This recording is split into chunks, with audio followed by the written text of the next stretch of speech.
Hello guys, നമുക്ക് തുടങ്ങിയാലോ? ഇന്നത്തെ നമ്മുടെ ഹീറോ ദേവൻ ആണ്. ഇവൻ കാണുന്ന പോലെ നല്ല ആള്. എനിക്കൊരു ടിന്റെ പണി തന്ന മുതലാണ് ഇവൻ. ജീരകമിഠായിയുടെ കൂടെക്ക് ഇപ്പൊ ഇങ്ങനത്തെ കളിപ്പാട്ടങ്ങൾ ഇന്നും കുട്ടികൾക്കൊരു പ്രിയാണ്. എനിക്കതിലൊരു നോട്ടം ഉണ്ടായിരുന്നു. ഇത് കണ്ടപ്പോ തൊട്ട് എന്റെ മനസ്സിൽ അധികം ക്രിസ്ത്യൻസിന്റെ കയ്യിലുണ്ടാവുന്ന ഒരു തരം ഫ്ലവർ ബൊക്കെ ഇല്ലേ, ഈ ഫാനൊക്കെ വെച്ച് പിടിപ്പിച്ച് അതുപോലെ ലൈറ്റ് ആയിരുന്നു എന്റെ മനസ്സിൽ. അതിനുവേണ്ടി ഞാൻ കുറച്ച് എഫേർട്ട് എടുക്കാന്ന് വിചാരിച്ചു. ലാസ്റ്റ് എനിക്ക് കിട്ടിയത് അതുപോലെയാണ്. കുറച്ചുകൂടി വൃത്തി തോന്നുന്നത് ഇപ്പോഴാണ്, പക്ഷെ അതിനെ എനിക്കെന്തോ ഇഷ്ടപ്പെട്ടില്ല. അതുകൊണ്ട് ഞാൻ അതിനൊരു വെറൈറ്റി കൊണ്ടുവരാനായിട്ടൊന്ന് ശ്രമിച്ചതാ. പക്ഷെ കിട്ടിയതടാ അതെ ഇങ്ങനെ. ഇതിനെ ഞാൻ എങ്ങനെ കണക്കാക്കണം എന്ന് എനിക്കിതുവരെ മനസ്സിലായിട്ടില്ല.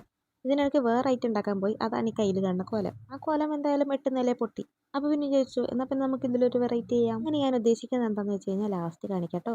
ഇപ്പോൾ ഏറെക്കുറെ ഒരുവിധം മനസ്സിലായി കാണും. ഇനിയിപ്പോൾ എന്താ, പെയിന്റ് അടിച്ച് കുട്ടപ്പനാക്കണം. അങ്ങനെ ഒരു ഇത്തിരി കഷ്ടപ്പാടുമായിട്ട് ഞാൻ കുറച്ച് നൂലൊക്കെ വെച്ച് ഞാൻ കെട്ടി. പക്ഷെ എനിക്കത് ഇഷ്ടപ്പെട്ടില്ല. അപ്പോൾ ഞാനതെടുത്ത് അഴിച്ചു മാറ്റി. എന്തായാലേ മനസ്സിലായോ? പിടി കിട്ടുന്നുണ്ടോ? ചൂടും ക്യൂട്ടാക്കാനായിട്ട് ഞാൻ ബൊക്കെ വെച്ച് കൊടുത്തു. കൊള്ളാവോ? എങ്ങനെയുണ്ട്? എനിക്ക് എന്തായാലും ഇഷ്ടപ്പെട്ടു.